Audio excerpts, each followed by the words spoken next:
आज के इस वीडियो में हमने आरआरबी ग्रुप डी के प्रीवियस ईयर के पेपर को ट्रिक से सोल्व किया है। वीडियो को बिना स्किप किए लास्ट तक देखना और ट्रिक पसंद आए तो चैनल को जरूर सब्सक्राइब करना। हमारा पहला क्वेश्चन स्क्रीन पर दिया है। सवाल में लिखा है यदि किसी वस्तु का क्रय मूल्य 400 रुपये है और उसे 500 रुपये में बेचा जाता है तो लाभ प्रतिशत क्या होगा। तो देख सकते हैं ये जो हमारा विक्रय मूल्य है वो कितना दिया है, 500 रुपये दिया है और क्रय मूल्य कितना दिया हुआ है, 400 रुपये दिया है। अगर 500 में से 400 को घटाएंगे तो लाभ होगा 100 रुपये का। अब इस 100 रुपये को परसेंटेज में बदलने के लिए इसकी गुना करेंगे 100 से और बटे में रखेंगे हम हमेशा क्रय मूल्य जो कि 400 रुपये दिया हुआ है तो डिवाइड में लिखेंगे 400। ये 2 जीरो से 2 जीरो कैंसिल आउट करेंगे। अब इस 100 को 4 से डिवाइड करेंगे तो आ जाएगा 25%। तो हमारा जो लाभ होगा 25% होगा, यानी ऑप्शन बी करेक्ट होगा। देखते हैं अपने सेकंड क्वेश्चन को। हमारे सेकंड क्वेश्चन में लिखा है संख्या 12, 15 और 20 का लघुत्तम समाप्त प्रत्यय क्या होगा।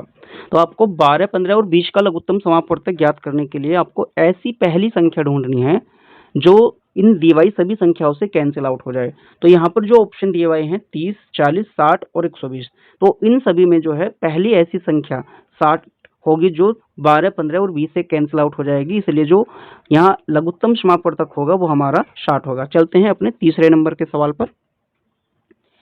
तीसरे नंबर के सवाल में लिखा हुआ है यदि 10, 20, 30 और 40 का औसत क्या होगा। तो 10, 20, 30 और 40 का औसत निकालने के लिए क्या करेंगे, सबसे पहले हम ये औसत का सिंबल बनाएंगे x बार और लिखेंगे sigma x upon n। Sigma x का मतलब होगा सभी संख्याओं का जोड़, तो हम सभी संख्याओं को जोड़ेंगे। 10 और 20 होंगे 30 और 30 60 और 40 होंगे 100। तो डिवाइड में लिखेंगे हम n का मतलब कितनी संख्याएं हैं, ये दी हुई हैं 4, तो हम डिवाइड में लिखेंगे 4 से डिवाइड करेंगे तो आएगा 25। तो 25 हमारा जो होगा आंसर होगा, तो ऑप्शन बी करेक्ट होगा। देखते हैं सवाल नंबर 4 को। सवाल नंबर 4 में लिखा है यदि x प्लस 1/x बराबर 2 है तो x square plus 1/x square का मान क्या होगा। तो आपको याद रखना है यदि x प्लस 1/x का मान आपको दे दिया जाए, कितना दिया हुआ है 2, और ज्ञात करना है x square plus 1/x square का मान। तो ये जो संख्या दी हुई है हम क्या करेंगे, उसका स्क्वायर करेंगे। और साइन देखना, अगर यहाँ पर प्लस का साइन आया है तो हम माइनस लगाएंगे और माइनस है तो प्लस, तो अब माइनस करेंगे, 4 में से 2 को घटाएंगे तो बचेगा 2। तो x square plus 1/x square का जो मान होगा वो 2 होगा। ऑप्शन सी करेक्ट होगा। देखते हैं सवाल नंबर 5 को। सवाल नंबर 5 में लिखा हुआ है under root 625 plus under root 144 का मान कितना है। तो अंडर रूट 625 जो है वो है हमारे 25 का स्क्वायर और ये प्लस अंडर रूट 144। तो अंडर रूट 625 की जो वैल्यू होगी वो 25 होगी और 144 की वैल्यू होगी 12, दोनों का टोटल होगा 37। ऑप्शन जो होगा यहाँ पर बी करेक्ट होगा। देखते हैं सवाल नंबर 6 को। सवाल नंबर 6 में लिखा हुआ है एक ट्रेन है 72 किमी प्रति घंटे की चाल से चल रही है, उसकी चाल मीटर प्रति सेकंड में क्या होगी। तो हमें जो चाल दी हुई है, स्पीड दी हुई है वो 72 किलोमीटर प्रति घंटा दी हुई है। हम इसको चेंज करेंगे मीटर प्रति सेकंड में। तो मीटर प्रति सेकंड में ज्ञात करने के लिए आपको क्या करना है, 5/18 से गुना। तो हम 5/18 से गुना करेंगे तो सबसे पहले डिवाइड करेंगे 18 कम 18 और 18 चौक होंगे 72। अब इस 4 की 5 से मल्टीप्लाई करेंगे तो आएगा 20। तो 20 मीटर प्रति सेकंड रेलगाड़ी की चाल होगी। 20 मीटर प्रति सेकंड ऑप्शन ए में है, इसलिए ऑप्शन ए करेक्ट होगा। देखते हैं 7वें नंबर के सवाल को। 7वें नंबर के सवाल में लिखा हुआ है 15,000 रुपये का 10% वार्षिक दर से 2 वर्ष का साधारण ब्याज क्या होगा। तो आपको साधारण ब्याज ज्ञात करने के लिए क्या करना है, एक फॉर्मूला लगाना है, SI = P गुना R गुना T अपॉन 100। ये साधारण ब्याज निकालने का सूत्र है। हम P की वैल्यू रखेंगे 5,000 रुपये। तो 5,000 R जो रेट है वो 10% है, टाइम दिया हुआ है 2 वर्ष और डिवाइड में लेंगे 100। तो सबसे पहले 0 से 0 कैंसिल आउट करेंगे, इस 0 से इस 0 को कैंसिल आउट करेंगे। 500 की 2 से गुना होगी तो आएगा 1000। तो 1000 जो होगा हमारा आंसर होगा। 1000 ऑप्शन बी में है, इसलिए ऑप्शन बी करेक्ट होगा। देखते हैं 8वें नंबर के सवाल को। 8वें नंबर के सवाल में क्या लिखा है, सवाल में लिखा है किसी वर्ग का परिमाप 40 सेंटीमीटर है तो इसका क्षेत्रफल क्या होगा। तो वर्ग का जो परिमाप दिया हुआ है वो P बराबर मान सकते हैं, वो दिया हुआ है 40 सेंटीमीटर। तो अगर हमें 40 सेंटीमीटर परिमाप दिया है तो भुजा निकालते हैं। भुजा को हम मान लेते हैं कि ये साइड है, तो साइड कितनी हो जाएगी, इसको हम लिखेंगे P/4। यानी अगर पेरीमीटर को 4 से डिवाइड कर दिया जाए तो साइड आ जाएगी। अब पेरीमीटर है 40, 40 को यदि 4 से डिवाइड करेंगे तो आएगा 10। तो 10 जो है हमारी साइड है। वर्ग का क्षेत्रफल होगा a is equal to side गुना साइड, यानी साइड जो आई है हमारी 10 आई है, 10 का स्क्वायर करेंगे 100, तो 100 वर्ग सेंटीमीटर हमारा आंसर होगा। अब 100 वर्ग सेंटीमीटर ऑप्शन बी में है, इसलिए ऑप्शन बी करेक्ट होगा। देखते हैं सवाल नंबर 9 को। 9 नंबर के सवाल में लिखा हुआ है कि 15% का भिन्न में क्या होगा, का मान भिन्न में बताना है। तो 15% को भिन्न में बदलने के लिए लिखेंगे 15/100। अब 5 से डिवाइड करेंगे ऊपर, 5 दिया 15, और 5 से डिवाइड करेंगे नीचे तो आएगा 20, तो 3/20 इसका आंसर होगा। 3/20 ऑप्शन बी में है, ऑप्शन बी करेक्ट होगा। देखते हैं 10वें नंबर के सवाल को। 10वें नंबर के सवाल में लिखा हुआ है कि दो संख्याओं का अनुपात 3:4 है और उनका योग जो है 28 है, तो बड़ी संख्या कौन सी है। तो सबसे पहले जो संख्याएं हैं वो दी हुई हैं 3 और 4 के अनुपात में, तो 3 और 4 का जोड़ करेंगे कितना हो जाएगा, ये हो जाएगा 7, और ये 7 जो है 28 के बराबर है। सवाल में कहा है बड़ी संख्या, तो बड़ी संख्या जो है 4 है। जब 7 28 के बराबर है तो 4 की वैल्यू कितनी हो जाएगी, पहले 1 की वैल्यू निकाल लेंगे, 1 बराबर हो जाएगा 4 के, और 4 की वैल्यू निकालनी है तो 4 की वैल्यू हो जाएगी 4 गुना 4 बराबर 16, तो 16 हमारा आंसर होगा, यानी ऑप्शन बी ही करेक्ट होगा। देखते हैं सवाल नंबर 11 को। 11 नंबर का सवाल स्क्रीन पर लिखा है, यदि एक पेन का मूल्य 15 रुपए है तो ऐसे 12 पेनों का मूल्य क्या होगा। तो 12 पेनों का मूल्य निकालने के लिए क्या करना है, हमें 15 और 12 की गुना करनी है। तो 15 और 12 की गुना होगी 180 रुपए, तो 12 पेनों का जो मूल्य होगा 180 रुपए होगा। 180 ऑप्शन सी में है, ऑप्शन सी करेक्ट होगा। देखते हैं 12 नंबर के सवाल को। 12 नंबर के सवाल में लिखा है 0.05 गुना 0.5 का मान क्या होगा। तो हम 0.05 की मल्टीप्लाई करते हैं 0.5 से, 0.05 गुना 0.5, इसको 5 मानते हैं, 5 की 5 से गुना करेंगे तो आएगा 25। अब पॉइंट काउंट करेंगे, इसमें 1 डिजिट के बाद पॉइंट है, इसमें 2 डिजिट के बाद पॉइंट है, तो टोटल 3 डिजिट के बाद पॉइंट लगेगा, तो यहाँ एक 0 लगाएंगे, पॉइंट लगाकर फिर एक 0, तो 0.025 इसका आंसर होगा। अब 0.025 ऑप्शन ए में है, ऑप्शन ए करेक्ट होगा। देखते हैं 13 नंबर के सवाल को। 13 नंबर का सवाल में लिखा है एक आयत की लंबाई 10 सेंटीमीटर और चौड़ाई 5 सेंटीमीटर है, तो इसका परिमाप क्या होगा। तो देख सकते हैं हमें एल की जो वैल्यू दी हुई है वो 10 दी हुई है, और बी की जो वैल्यू दी हुई है वो 5 दी हुई है। आयत का परिमाप होगा P into 2 into L plus B, तो 2 एज इट लिखेंगे, एल की वैल्यू है 10 और बी की वैल्यू है 5, 10 और 5 को जोड़ेंगे तो होगा 15, और 15 की 2 से गुना करेंगे तो आ जाएगा 30, तो 30 सेंटीमीटर का परिमाप होगा, यानी ऑप्शन बी ही करेक्ट होगा।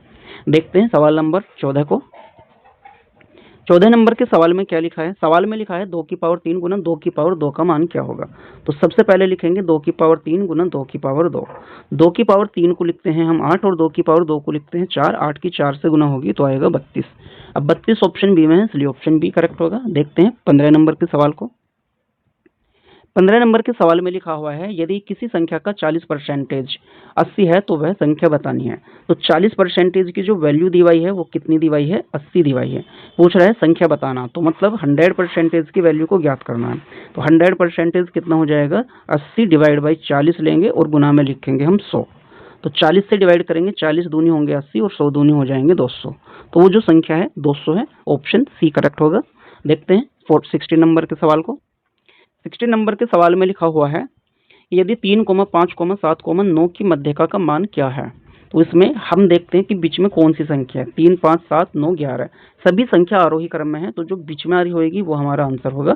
बीच में अगर आरोही क्रम के हिसाब से देखें तो 7 मिडिल में ही है, तो 7 ही हमारा आंसर होगा, यानी बी करेक्ट होगा। देखते हैं 17वें नंबर के सवाल को। 17वें नंबर का जो सवाल दिया है इसमें लिखा है एक बेलन की त्रिज्या 7 सेंटीमीटर और ऊंचाई 10 सेंटीमीटर है, तो इसका आयतन क्या होगा। तो देख सकते हैं स्क्रीन पर लिखा हुआ है r बराबर 7 दिया हुआ और h बराबर दिया हुआ है 10। बेलन का आयतन होगा v is equal to pi r square h. तो पाई की जो वैल्यू दी हुई है वो 22/7 रखेंगे हम। r जो दिया हुआ है वो दिया है 7, 7 का स्क्वायर होगा 49, और h की जो वैल्यू है वो है 10। इसको सोल्व करेंगे, 7 सत्ते होंगे 49, और इसको सोल्व करेंगे 22 सत्ते 154, तो 1540 इसका आंसर होगा। तो 1540 जो दिया है ऑप्शन ए में है, तो ऑप्शन ए करेक्ट होगा। देखते हैं नेक्स्ट क्वेश्चन को। 18 नंबर के सवाल में लिखा है 3/4 और 1/4 का मान क्या होगा।